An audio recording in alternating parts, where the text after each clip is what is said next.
Hello and welcome. Hope y'all all been doing well. Today we're going to discuss deer tracks and how you can estimate the age and if it's a doe or a buck and the direction it's going. A lot of hunters use the game cameras to heavily use them to determine what they have on their property. The problem with game cameras, when we use them, they're great, but they're only going to give you a picture or video of a certain spot at a certain time. Meanwhile, 20, 30 yards away, it could be a trophy buck or another big doe, and you'll never know it. A lot of hunters want to use bedding areas. We don't use bedding areas because the last thing you want to do is go a month or two before opening day, go looking for a bedding area, bump a buck or doe out of the area. And like I said earlier, these deer have secondary 3 or 4 other bedding areas. They move on to those spots, and they got the food, water, shelter, and they're not being pressured, odds are they're not going to come back. What we like to use are deer tracks, and you can find them uh, around water, food plots, crops, fields, scrapes, buck rubs. If you're looking strictly for a buck, lots of times they will follow the tree lines or brush lines. They like to use the shadows and overhangs as cover as they move around. Buck rub is another good one, but it's only going to reflect one deer, one buck. And typically those are, if it's a big buck, it's normally he's going to be taking his velvet off on a 3 to 4 inch OD tree, and it's going to usually be about 3 feet high. And if the bark has been tore off and it's white and it looks wet, that means he's been there. And he also leaves his footprint. We like to use the hoofs, and we like to use the deer trails. All the deer pretty much use deer trails because it's like an information highway. It's like the internet to them. It tells them what's been on that trail since last time they were on there. But for the hunter, it provides a wealth of information.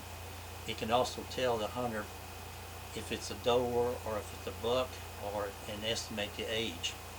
In order to do, now in a minute here, I'm going to show you a chart, some pictures on hoofs of how to look at key points. But we need to understand the anatomy of a buck and how he walks on a trail in a doe, and the difference between the two of them.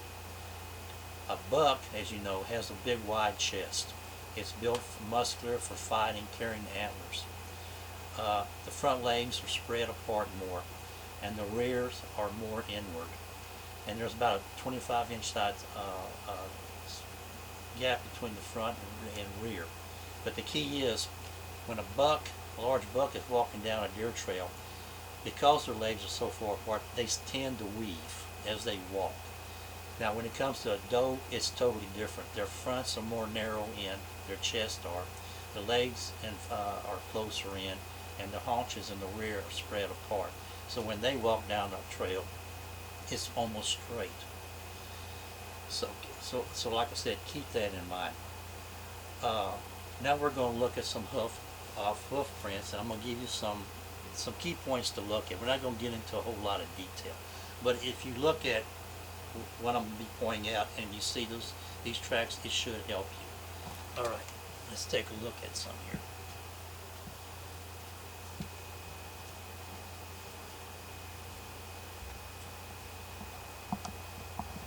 We're going to be doing is looking at we'll look at the bucks first. But now here's some key factors that you need to keep in mind when you're looking at hoofs. Depth of a hoof is not that important because it could be soft soil and lightweight deer can make a deep one, and with dew claws, and everybody think, well, it's a big buck. No, not necessarily. Dew claws wear off very quickly from debris. But what we're going to, and you can also tell how fresh it is if you're looking on the inside of a print in the ground, the hoof mark. If you see it's crisp around the edges, that means it's fresh. It's maybe within the last 24 hours. But if it's rounded, that's an old hoof, and it could be a week old or more because it's rounded. The weather has wore it down, so keep that in mind. Okay, we're going to look at the bucks first. We're going to look at a 3-year-old buck. estimated. It's typically, you can tell, it's pretty well uniform. It comes to a point, there's a big wider gap on the, not the gap, but on the hoof itself. It's the width that's important. And how it comes to a point, and you see how in the middle, it's pretty much a uniform little gap. And typically the length is about 2 to 3 inches. The width varies. Okay, you look at a 4-year-old estimated, you can start seeing things are starting to kind of break down. They're getting more rounded. The gaps are starting to get a little bit wider, and that's from carrying all the weight. And debris starts getting inside there and starts wearing and making things irregular.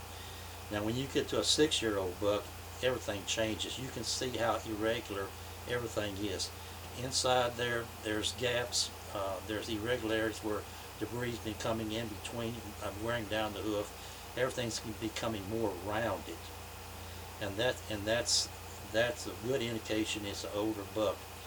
And as you can see, it's just wore out. Now you can look at let's look at a doe. Here's the estimated 3-year-old doe. Again, they're different in terms of the buck. They're more slender. They're more teardrop shaped. You can tell this one right here is pointed. There's not that much of a gap in the middle for a 3-year-old. Now the 6-year-old is going to be similar to the buck. Still teardrop. Everything comes to the point. The tips are starting to wear down. There's gaps in between. When you're looking at that footprint, you're going to see dirt coming up in the middle of that print, and that's an indication that it's an older buck or older doe. Now, something else to keep in mind, I know some people have asked me this. The point, this is the direction the deer go, okay, when they're walking. That's the direction they're going. So when you're looking at a deer trail, a good indication is which way that those tracks are going from bedding to water. Now you need to also make sure that those tracks are returning on that same trail. Typically in the evenings, the deer get up and they go to feed and get water because their vision is increasing better, because dusk and darkness is there when they see their best.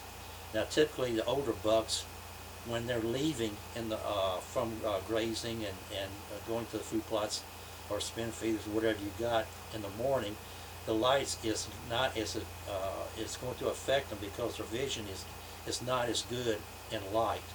And lots of times, if you don't see a returning trail back on the same trail, that buck or that older doe is taking the secondary trail to more brushy area for more security. So you need to make sure that if that trail you're looking at has coming and going, if not, there's a secondary one you need to go find. I think that's pretty much it. When you're looking at that, that's just some key points that you can look at when you're making your decisions as to where you want to hunt, evening or morning. I hope this has helped you some in trying to understand the difference between the bucks and does and estimating their age and what they are. I think that's about pretty much it for today, and I guess that should do it, and I'll be doing some more uploads. I appreciate y'all watching, and if I helped y'all, well, again, it's made my day. Y'all have a great one. Thank you very much.